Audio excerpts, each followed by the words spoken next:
So one of the most popular questions we get is, how do I know when my orifice has gone bad or is no longer good?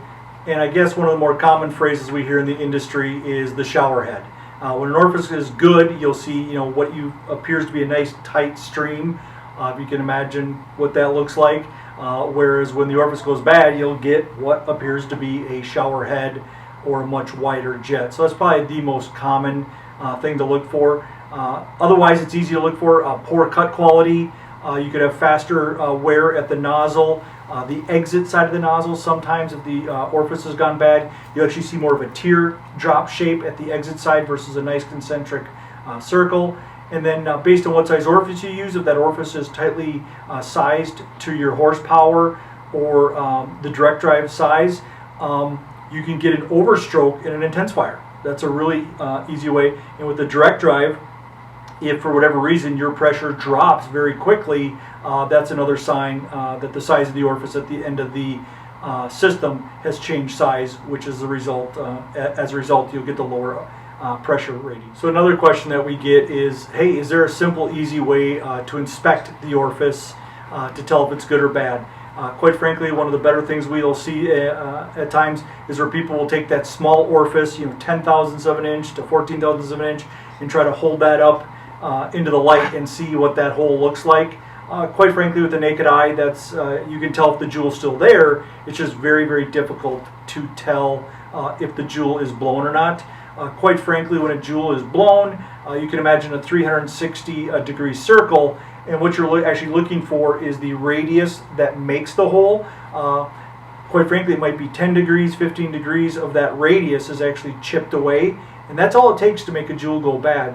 So quite frankly, one of the best ways to inspect a jewel is under a microscope. And today there's a lot of USB microscopes you can look for on the internet, $100 or less. This is a great opportunity for individuals to inspect the jewels themselves versus having to send them back to a factory or somebody like Henco to inspect under our microscopes.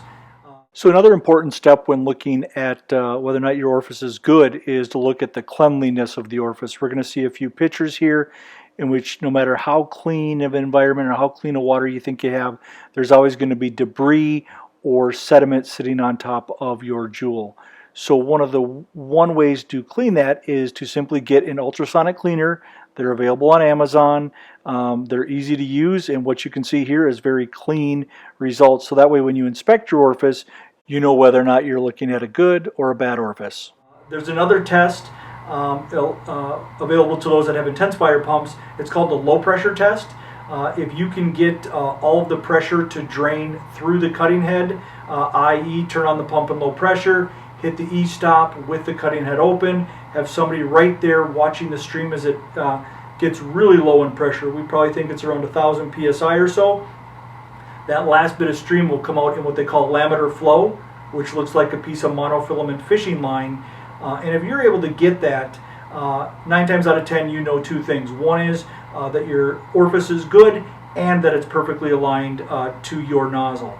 If coming out the nozzle tends to look like a shower head, either way, it doesn't matter. It means you got a bad jewel, or it means that your orifice is actually misaligned. But either way, you're in a poor cutting condition. Hey folks, thanks for joining us today as we're here talking about abrasive water jet orifices and water-only orifices. There's a lot more to cover, but again, what we really like to do is if you guys have more questions or specific to your application, give one of our Waterjet specialists at Henco a call. We love talking Waterjet. We'd like to hear from you folks and what your individual challenges are and see if we can't help you maximize your Waterjet. Thanks and have a good day.